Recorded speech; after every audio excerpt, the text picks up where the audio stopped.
బానే ఉందమ్మా బాగోతాం. ఈ మధ్యలో లవ్ మ్యారేజ్లు అంటుంటే భయం వేస్తుంది నిజంగా.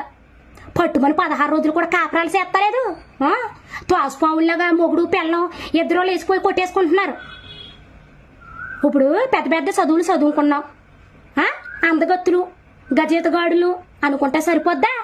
నాడింగా కాపురాలు చేసుకోవాలి కదా, ఎవరో ఒకరు సర్దు మరగాలి కదా. ఇలా పెళ్ళిళ్ళ వల్ల ఇలా ఏడాకుల వల్ల వెనకాల పెద్దోళ్ళకి బాధలు, వాళ్ళకి సుఖాలు ఉండలేదు. ఆడపిల్ల వచ్చి పుట్టింట్లో ఉంటుంది, వాళ్ళకి బాధ బయట చెప్పుకోలేరు ఎవరన్నా అడిగినని. కోళ్ళు వెళ్ళిపోద్ది, ఇక్కడ అత్తగారు బాధ కొడుకు ఒంటరిగా ఉన్నాడని తెలిసా బయటికి చెప్పలేరు పెద్దోళ్ళు బాధలు ఎప్పుడైనా సరే. అసలు లవ్ మ్యారేజ్లో గొడవలు అవుతున్నాయి అంటే అది నిజమైన లవ్వే కాదు. అరేంజ్ మ్యారేజ్లో గొడవలు అవుతున్నాయి అంటే అర్థం ఉంది, ఒకళ్ళనొకళ్ళు అర్థం చేసుకోలేదు కాబట్టి. ఇట్లా లవ్ మ్యారేజ్లో గొడవలా?